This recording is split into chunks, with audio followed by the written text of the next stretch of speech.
बिस्मिल्लाहिर्रहमानिर्रहीम। बच्चों कैसे हैं आप लोग। आज हम FSc ICS part 1 online classes में चैप्टर 4 का लेक्चर नंबर 4 ये हम डिस्कस करने लगे हैं। और आज के टॉपिक में हम कुछ शॉर्ट क्वेश्चंस करेंगे जो हैं पावर, इसी तरह एनर्जी वगैरह। तो चलें अपने लेक्चर को आगे बढ़ाते हैं।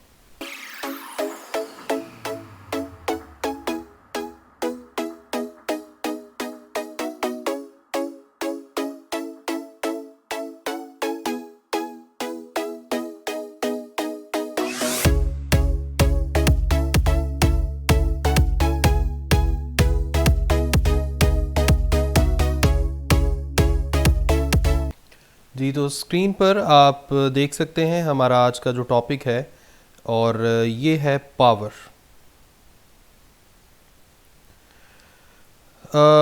पावर जो है इसमें शॉर्ट क्वेश्चंस आते हैं पेपर के अंदर।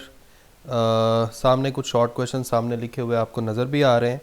मैं आगे चल के सारे शॉर्ट क्वेश्चंस को साथ साथ बताऊंगा भी। इसमें करना हमने क्या है, पावर के बारे में पढ़ेंगे।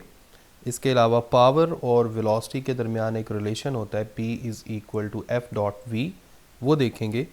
और उसके बाद एक शॉर्ट क्वेश्चन है कमर्शियल यूनिट ऑफ एनर्जी, वो भी हम इसमें इंशाल्लाह देखेंगे।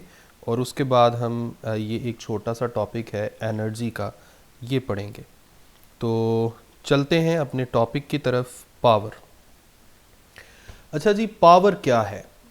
अमूमन बच्चे जो हैं मोस्टली वो पावर और एनर्जी को मिक्स कर देते हैं। एनर्जी जो है वो पावर से टोटली डिफरेंट है।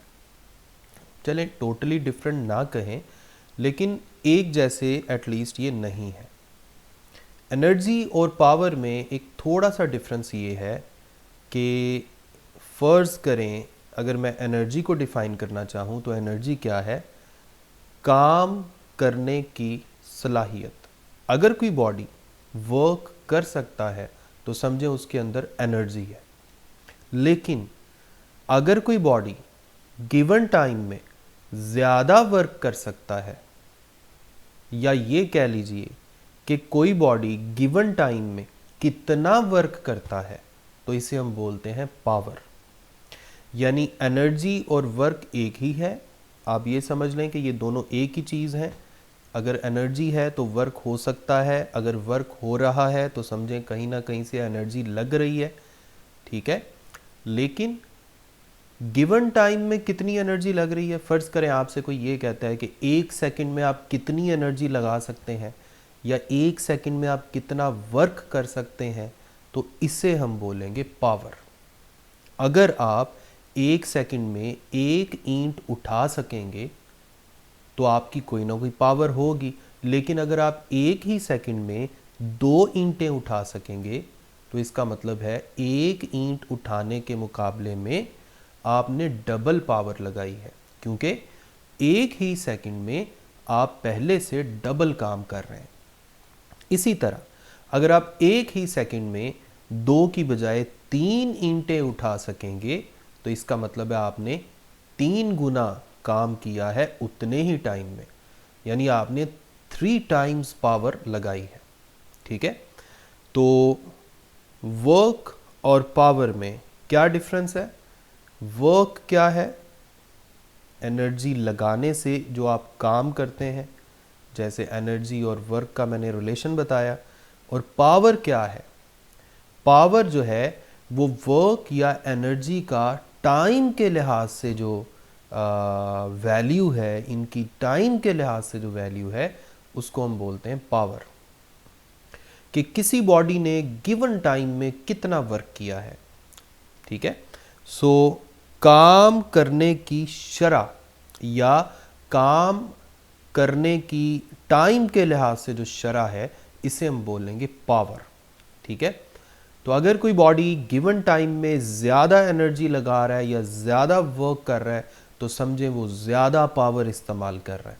अगर कोई बॉडी गिवन टाइम में थोड़ा वर्क कर रहा है या थोड़ी एनर्जी लगा रहा है तो समझें वो थोड़ी पावर जो है वो लगा रहा है, ठीक है। तो गिवन टाइम में कितना ज़्यादा या कितना कम काम हुआ है, गिवन टाइम में कितनी ज़्यादा या कितनी कम एनर्जी लग रही है, इसको हम बोलते हैं पावर। यानी वर्क और टाइम का रिलेशन या एनर्जी को टाइम के लिहाज से देखना, दिस इज़ कॉल्ड पावर।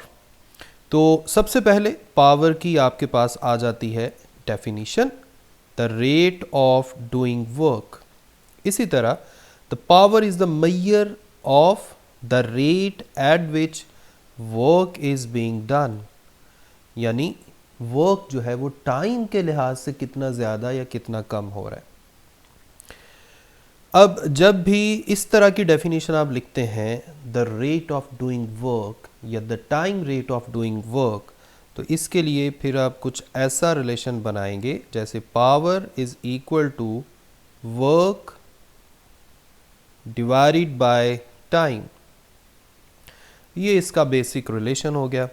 अब हम आते हैं, इसमें पावर की दो तरह की काइंड्स हैं जिनको हम पढ़ सकते हैं।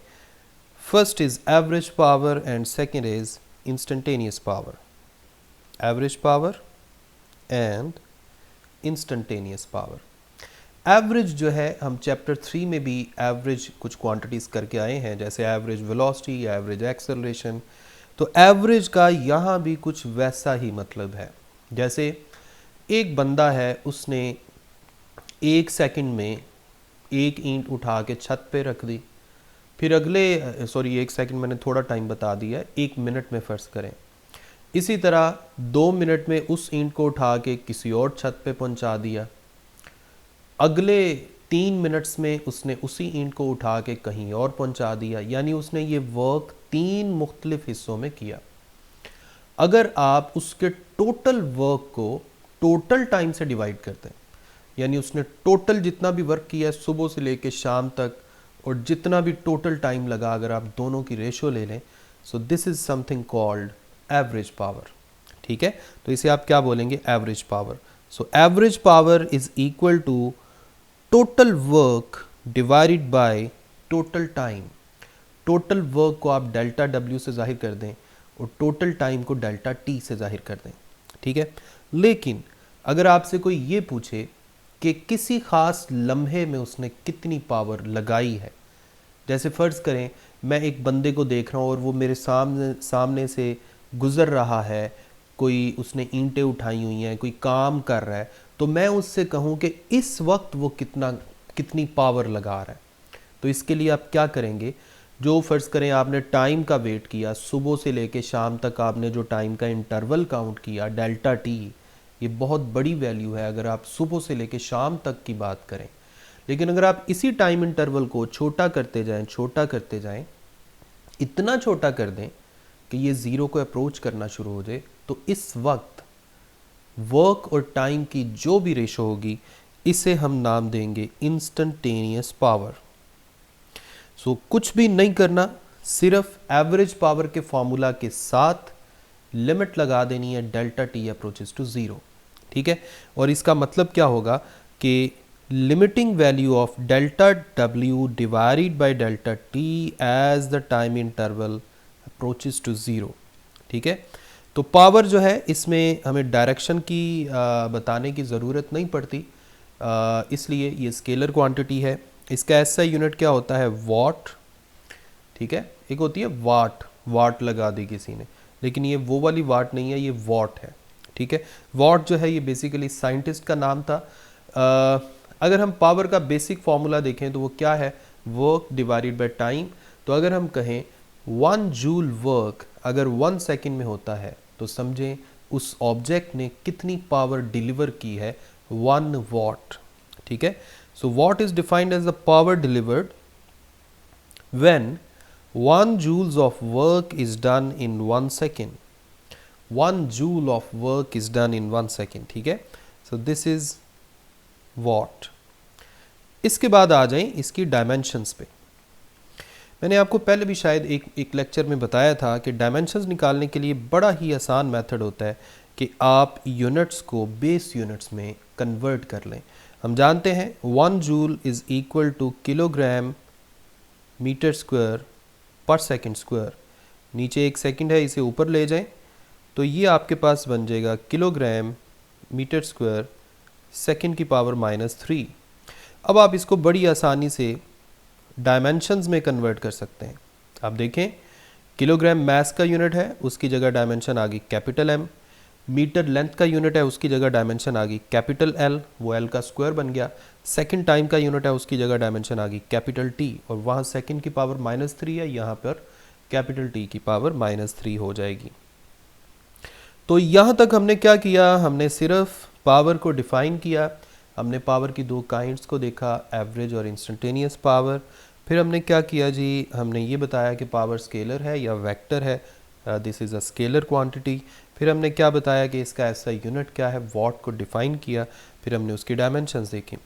इसके बाद इसी टॉपिक के अंदर एक और भी शॉर्ट क्वेश्चन है, वो ये है, ये अलग से शॉर्ट क्वेश्चन आ सकता है, यानी जो पावर है उसकी डेफिनेशन वगैरह वो एक अलग शॉर्ट क्वेश्चन बन सकता है।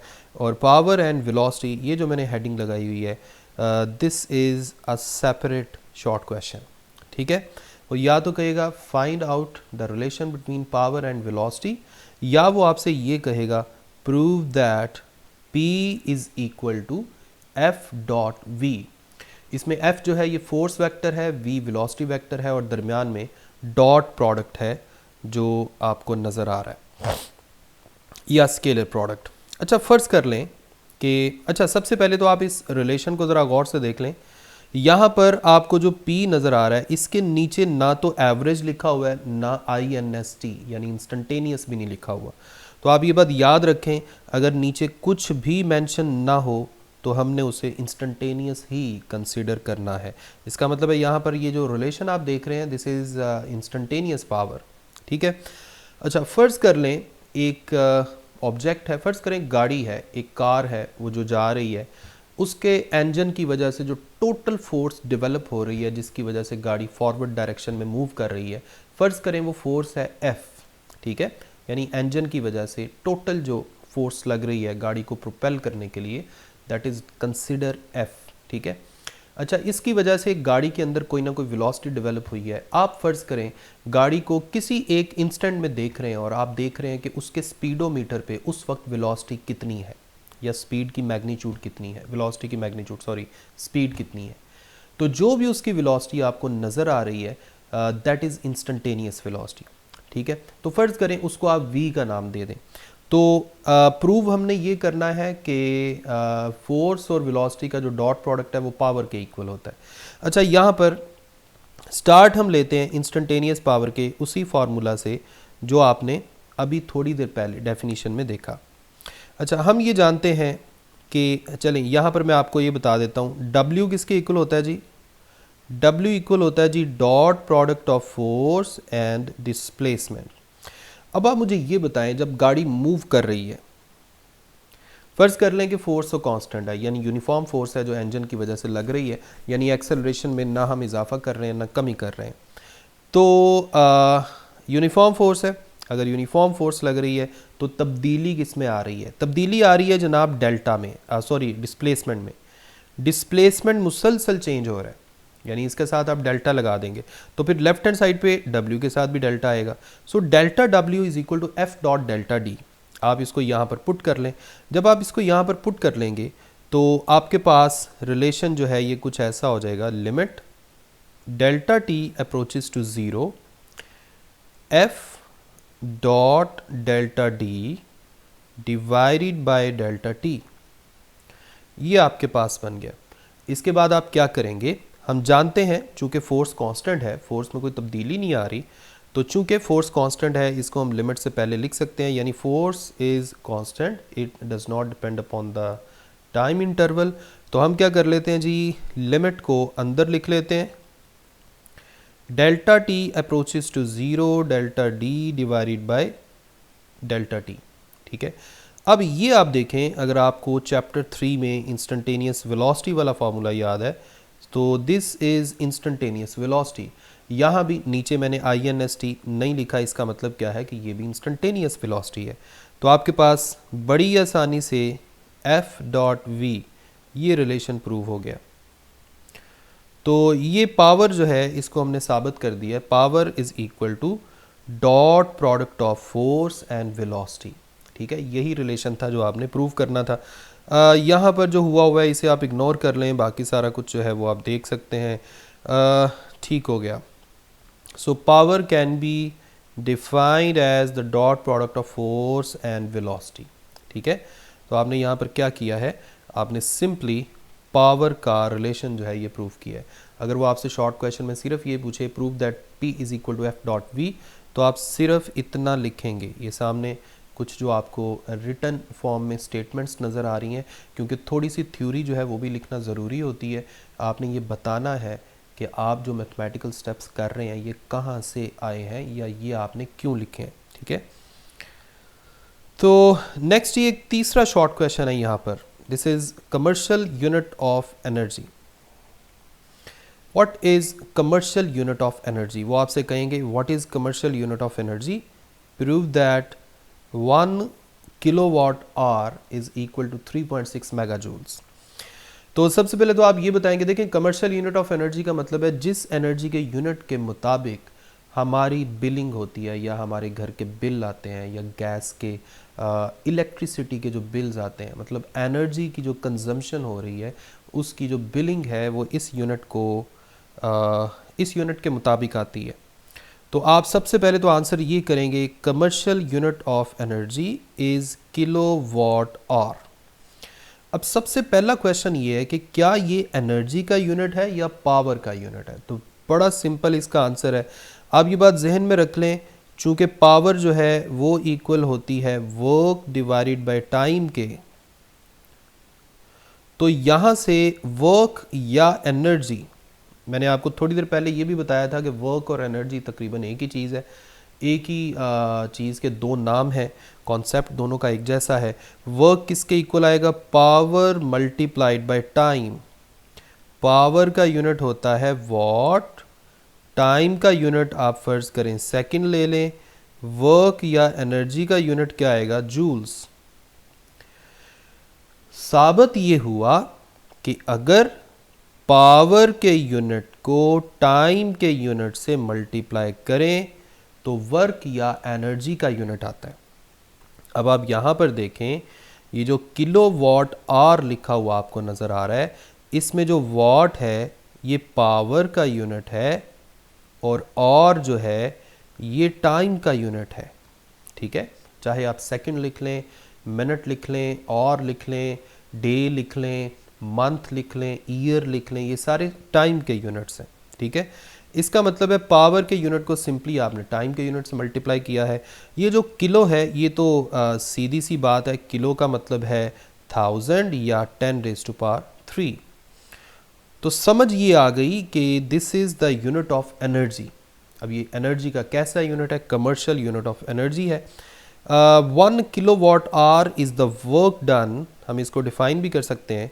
1 kilowatt hour is the work done in 1 hour, 1 घंटे के दौरान किया गया वर्क, इसको हम क्या बोलेंगे? 1 kilowatt hour by an agency whose power is 1 kilowatt. ऐसी एजेंसी, ऐसा कोई भी आदमी, ऐसा कोई भी प्लांट, ऐसी कोई भी चीज़ जिसकी पावर 1 किलोवाट है और उस पावर को यूज़ करते हुए वो 1 घंटा काम करता जाए या एनर्जी डिलीवर करता जाए, तो उसने कितनी एनर्जी डिलीवर की होगी या कितना वर्क किया होगा? This would be 1 kilowatt our. अब हम 1 किलोवाट आवर को जूल्स में लिखते हैं। किस तरह से आप लिखेंगे?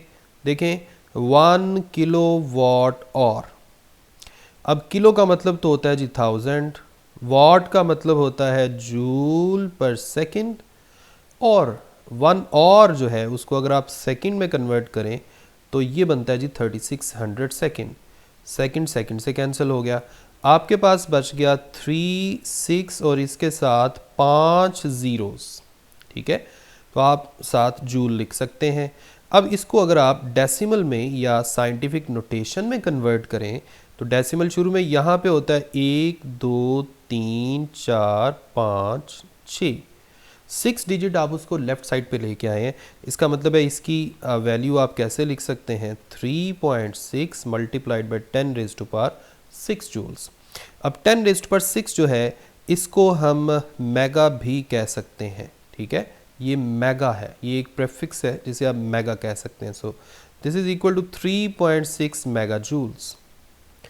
आप इसको और भी बहुत सारे तरीक़ों से लिख सकते हैं, क्योंकि एमसीक्यूज़ में वो 3.6 मेगा जूल की शक्ल में भी पूछ सकता है।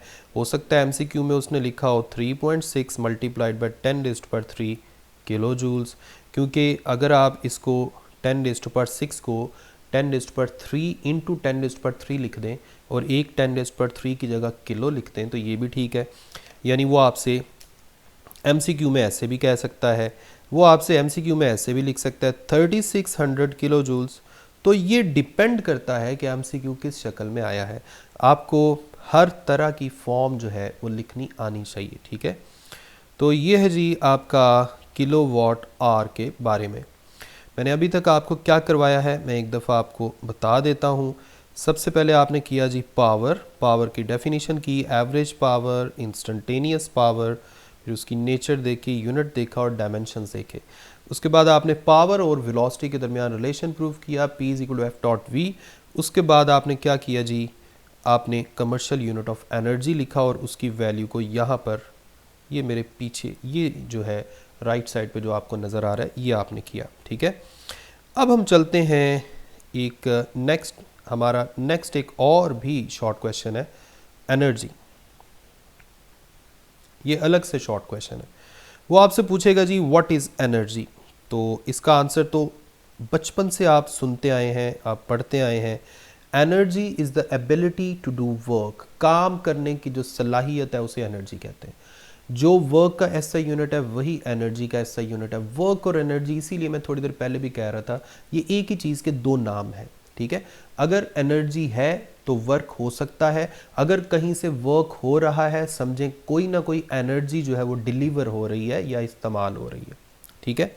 सो सबसे पहला आपका काम ये है कि आपने इसको डिफाइन करना है, ability of a body to do work. इसके ऐसा यूनिट जो है वो बिल्कुल वही जूल्स, जैसे मैंने आपको पहले वर्क के बताए थे, इसको बेस यूनिट्स में ऐसे लिख सकते हैं, ठीक है। फिर डायमेंशंस की शक्ल में आप इस तरह लिख सकते हैं। मैंने आपको ये पहले भी बताया था, किलोग्राम मास का यूनिट है उसकी जगह कैपिटल एम आ गया, मीटर लेंथ का यूनिट है उसकी जगह कैपिटल एल आ गया, और सेकंड टाइम का यूनिट है उसकी जगह कैपिटल टी आ गया, ठीक है। एग्जाम्पल्स जो हैं एनर्जी की बहुत सारी काइंड्स हैं, mechanical energy, heat energy, sound energy, wind energy, ठीक है। यानी एनर्जी जो है वो मुख्तलिफ शक्लों में हम डेली लाइफ में देखते हैं, ठीक है। फ्रिक्शन की वजह से हीट एनर्जी पैदा होती है, मतलब बहुत सारी काइंड्स ऑफ एनर्जीज़ हैं और वो बहुत सारे मेथड्स से पैदा की जा सकती हैं। लेकिन यहाँ पर जो हमने एनर्जी की काइंड्स पढ़नी है वो है मैकेनिकल एनर्जी की two kinds, and one is kinetic energy and the second one is potential energy। सबसे पहली बात ये कि kinetic energy क्या होती है। देखें, जब भी कोई ऑब्जेक्ट मूव कर रहा होता है, यानी अगर किसी ऑब्जेक्ट के पास कोई ना कोई वेलोसिटी है तो समझें उसके अंदर कोई ना कोई kinetic एनर्जी है, ठीक है। अब मज़े की बात ये कि पता कैसे चलेगा भाई इसके पास कोई ना कोई एनर्जी है। तो देखें भाई, आप चलते हुए, चले मैं गाड़ी नहीं कहता, चलती हुई साइकिल के सामने आके खड़े हों, वो आपको टक्कर मारेगा, खुदा न खास्ता आपको चोट आएगी।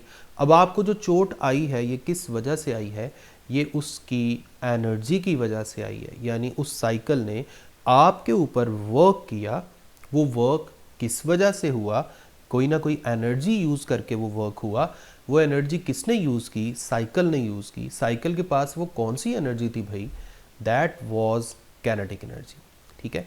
तो मूविंग ऑब्जेक्ट के पास एक एनर्जी होती है, that energy is called kinetic energy, ठीक है। सो kinetic energy is the property of moving object. अगर कोई बॉडी रेस्ट पे है तो उसकी काइनेटिक एनर्जी नहीं हो सकती। So kinetic energy is possessed by body due to its motion, ठीक है। तो इसका फॉर्मूला आप स्कूल क्लासेस में प्रूव कर चुके हैं, ½ mv²। अगर मैं आपसे ये कहूँ कि किसी ऑब्जेक्ट की मास को अगर डबल कर दिया जाए तो उसकी काइनेटिक एनर्जी पे क्या फ़र्क पड़ेगा, आप कहेंगे वो भी डबल हो जाएगी, क्योंकि मास के साथ तो इसका सीधा रिलेशन है। लेकिन अगर आपसे ये कहा जाए वेलोसिटी को डबल करें तो फिर काइनेटिक एनर्जी पे क्या फ़र्क पड़ेगा, अब आपका आंसर होना चाहिए 2 का स्क्वायर टाइम्स यानी 4 टाइम्स, क्योंकि काइनेटिक एनर्जी का वेलोसिटी के स्क्वायर के साथ डायरेक्ट रिलेशन है। वेलोसिटी में जो तब्दीली आप करेंगे काइनेटिक एनर्जी की तब्दीली उसका स्क्वायर होगी, ठीक है। पोटेंशियल एनर्जी, पोटेंशियल एनर्जी जो है ये ऐसी एनर्जी है जो ऑब्जेक्ट की किसी कॉन्स्ट्रेंट के अंदर, किसी फोर्स फील्ड के अंदर पोजीशन चेंज करने से होती है। अब क्वेश्चन ये है कि फोर्स फील्ड क्या है। हर ऐसा फील्ड जिसके अंदर कोई ना कोई फोर्स लगे, जैसे हम ग्रेविटेशनल फील्ड के अंदर है तो ये भी फोर्स फील्ड है, क्योंकि हमारे ऊपर फोर्स ऑफ ग्रेविटी लग रही है, अर्थ की फोर्स ऑफ ग्रेविटी लग रही है जो हमें अपने सेंटर की तरफ अट्रैक्ट कर रही है। अगर आपने किसी ऑब्जेक्ट को किसी स्प्रिंग के साथ बांधा हुआ है तो वो ऑब्जेक्ट जो है वो भी स्प्रिंग की फोर्स फील्ड के अंदर है, क्योंकि जब आप ऑब्जेक्ट को खींच के स्प्रिंग को एक्सटेंड करना चाहते हैं या कंप्रेस करना चाहते हैं तो स्प्रिंग आपकी इस एक्टिविटी को अपोज करता है। इसका मतलब है वो जो ऑब्जेक्ट जो स्प्रिंग के साथ बांधा गया है वो भी स्प्रिंग की फोर्स फील्ड के अंदर है। इसी तरह हम एफएससी पार्ट 2 में जाके इलेक्ट्रिक फील्ड की भी बात करेंगे, मैग्नेटिक फील्ड की भी बात करेंगे, तो ये भी सारे कौन से फील्ड्स हैं? फोर्स फील्ड है। ठीक हो गया। अगर फोर्स फील्ड के अंदर कोई ऑब्जेक्ट मौजूद है, आप उस ऑब्जेक्ट की पोजीशन को चेंज करें, यानी उसे एक जगह से दूसरी जगह पहुंचा दें, जिसकी वजह से उसके ऊपर लगने वाली जो फोर्स है उसमें कोई तब्दीली आए, तो समझें इस ऑब्जेक्ट की एनर्जी चेंज हो गई है, और वो एनर्जी कौन सी होगी? That is potential energy. ठीक है, तो पोटेंशियल एनर्जी क्या है? Energy possessed by the object in some force field या due to the position in some force field. Object की पोजीशन की वजह से उसके अंदर जो एनर्जी स्टोर हो जाती है उसको बोलते हैं पोटेंशियल एनर्जी। पोजीशन कहाँ? किसी फोर्स फील्ड के अंदर। ठीक है, तो यहाँ पर दो तरह की पोटेंशियल एनर्जीज का जिक्र है। मैं इनको एक दफ़ा रीड करके आपको बता देता हूँ। Energy possessed bye a body because of its position in force field, ये बात अभी थोड़ी देर पहले मैंने आपको बताई। एग्जाम्पल दी गई है ग्रेविटेशनल फील्ड और because of its constrained state. Constrained state का मतलब है बिल्कुल वही कि किसी फोर्स फील्ड के अंदर आपने किसी ऑब्जेक्ट को रखा हुआ है और वो ऑब्जेक्ट वहाँ पर किसी मजबूरी के तहत यानी किसी अट्रैक्टिव फोर्स के अगेंस्ट वहाँ पे पड़ा हुआ है। ठीक है, is called gravitational potential energy. अच्छा जी, इलास्टिक पोटेंशियल एनर्जी क्या है? आपने एक ऑब्जेक्ट को स्प्रिंग के साथ बांधा हुआ है, आप उस ऑब्जेक्ट को खींच के अवे लेके जाएं, जब आप छोड़ते हैं तो वो फिर वापस आता है। वो क्यों वापस आ रहा है? क्योंकि उसके अंदर कोई एनर्जी स्टोर हो चुकी है। इसी एनर्जी को हम पोटेंशियल एनर्जी कहते हैं। लेकिन यहाँ पर चूंकि हम स्प्रिंग की इलास्टिक फील्ड के अंदर है तो इसलिए इस पोटेंशियल एनर्जी को बोलेंगे इलास्टिक पोटेंशियल एनर्जी। इसी तरह अगर मैं किसी ऑब्जेक्ट को ग्रेविटेशनल फील्ड के अंदर एक पॉइंट से दूसरे पॉइंट तक लेके जाऊंगा और जब मैं इसको छोड़ूंगा तो ये वापस आएगा, इसका मतलब है इसके अंदर मैंने कोई एनर्जी स्टोर की, और जो एनर्जी मैं इसमें स्टोर कर रहा हूँ ये कौन सी एनर्जी है? This is again a potential energy. लेकिन ये कौन सी पोटेंशियल एनर्जी है? This is gravitational potential energy. क्यों? क्योंकि हम ग्रेविटेशनल फील्ड के अंदर इसकी पोजीशन को चेंज कर रहे हैं। ठीक है, अच्छा जी, यहाँ पर एक छोटा सा पॉइंट है, factors to be noted about gravitational potential energy. ये बड़े इंपॉर्टेंट कुछ पॉइंट्स हैं। मैं ये पॉइंट्स समझाने के लिए आपको एक छोटी सी एग्जांपल देता हूँ। फर्ज करें एक ऑब्जेक्ट है, ये फर्ज कर लीजिए जी एक टेबल है,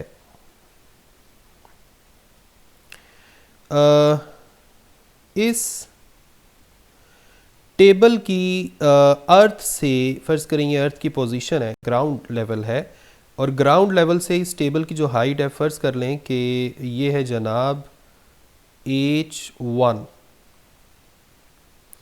और यहाँ पर एक दूसरा पॉइंट है, फर्ज कर लें पॉइंट P, और इस पॉइंट की ये टेबल के टॉप से जो हाइट है दैट इज h2। अब यहाँ पर पॉइंट P पर कोई ऑब्जेक्ट पड़ा हुआ है जिसका मास है m। अब एक बंदा कह रहा है जी इसकी ग्रेविटेशनल पोटेंशियल एनर्जी है mgh1। एक दूसरा बंदा जनाब कह रहा है कि इसकी ग्रेविटेशनल पोटेंशियल एनर्जी है mgh1 प्लस h2।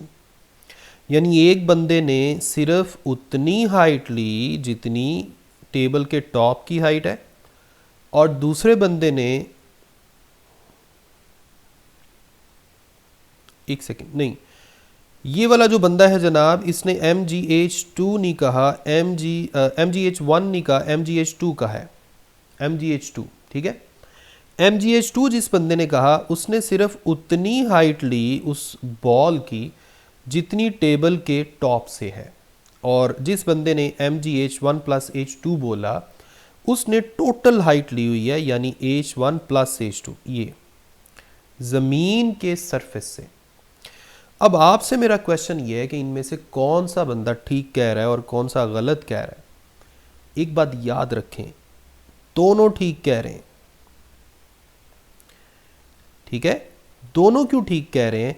दोनों इसलिए ठीक कह रहे हैं क्योंकि इस फॉर्मूला को यूज़ करने के लिए MgH वाला, पोटेंशियल एनर्जी का जो MgH वाला फॉर्मूला है, इसको यूज़ करने के लिए सबसे पहली कंडीशन ये है कि आप कोई भी रेफरेंस पॉइंट ले सकते हैं। दूसरा पॉइंट ये है कि आप जो भी रेफरेंस पॉइंट लेंगे वहाँ पोटेंशियल एनर्जी की वैल्यू कितनी कंसीडर करेंगे? 0। अब जो पहला आदमी था उसने टेबल का टॉप जो है वो रेफरेंस पॉइंट के तौर पे लिया हुआ था, और टेबल के टॉप के लिहाज से उस बॉल की हाइट क्या है? H2। और उसने कहा जी टेबल के टॉप पे चूंकि रेफरेंस पॉइंट है वहाँ पे पोटेंशियल एनर्जी 0 है, उससे ऊपर जितना लाते जाएंगे उतनी पोटेंशियल एनर्जी बढ़ती जाएगी। तो आपने H2 हाइट तक उसको रेज़ किया, इसका मतलब है वहाँ पर उसकी हाइट पोटेंशियल एनर्जी कितनी हो गई? MgH2। इसी तरह जो दूसरा आदमी है उसने ज़मीन का जो सरफेस है उसको रेफरेंस पॉइंट के तौर पे लिया, और ज़मीन के सरफेस से जो टोटल हाइट बन रही है उस बॉल की वो कितनी है? H1 plus H2। उसने टोटल ग्रेविटेशनल पोटेंशियल एनर्जी की वैल्यू बताई mg के साथ H1 प्लस H2, पूरी हाइट को मल्टीप्लाई किया। तो ये दोनों आदमी ठीक कह रहे हैं। यही इस फार्मूला को यूज़ करने के लिए कुछ पॉइंट्स हैं जिनका ख्याल करना पड़ता है, और ये आप समझ लें कि इस फार्मूले के कुछ आप समझ लें कि कुछ लिमिटेशंस हैं जिनको फॉलो करना पड़ेगा हमें, यानी जिनका ख्याल कर किए बगैर आप ये फार्मूला यूज़ नहीं कर सकते।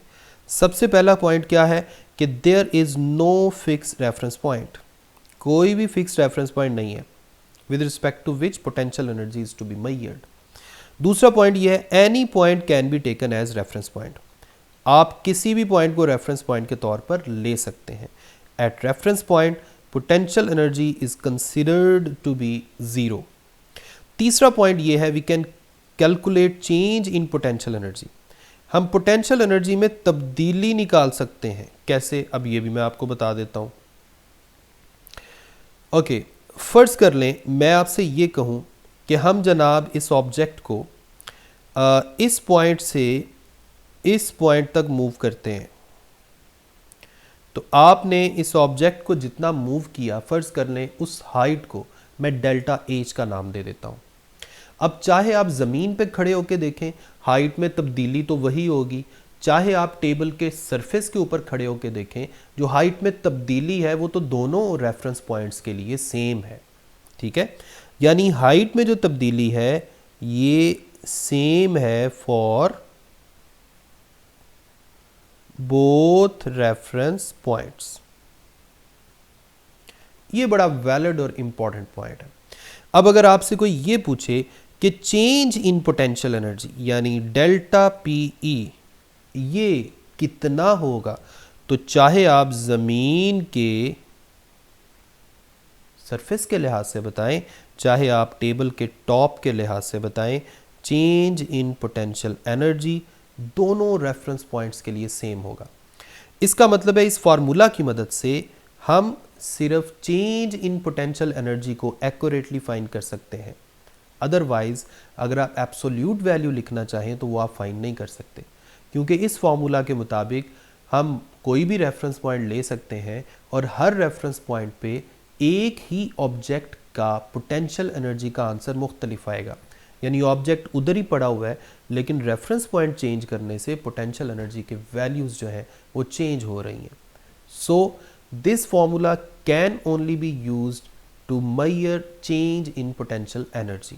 ये फार्मूला सिर्फ पोटेंशियल एनर्जी की तब्दीली को मेजर करने के लिए यूज़ किया जा सकता है। We can calculate change in potential energy but not क्या but not the absolute value, क्योंकि एब्सोल्यूट वैल्यू तो नहीं आ रही, क्योंकि एक रेफरेंस पॉइंट चेंज करने से तो आंसर चेंज हो रहा है. Potential energy of an object with accuracy, because change in potential energy depends upon change in height. Change in potential energy किस पे डिपेंड कर रही है? Change in height पे, which is same for any reference point. But value of potential energy is different for different reference points. ठीक है जी. तो ये था जनाब आज का हमारा लेक्चर. मैं आपको एक दफ़ा रिव्यू कर देता हूँ इसके सारे स्क्रीनशॉट्स दिखा के. ये एनर्जी वाला पोर्शन था जो हमने देखा, और ये था ऊपर कमर्शियल यूनिट ऑफ एनर्जी वाला. ये था जनाब P is equal to F dot V. यहाँ पर मैंने फार्मूला को प्रूव किया था. उसके बाद ये है जनाब आपका पावर का इंट्रोडक्शन. तो आज के लेक्चर में हमने पावर और एनर्जी का जो शॉर्ट क्वेश्चन वाला पोर्शन है ये कंप्लीट कर लिया. तो उम्मीद करता हूँ आपको सारी समझ आई होगी. ठीक है, फिर भी कोई प्रॉब्लम हो तो मुझे ज़रूर बताएं.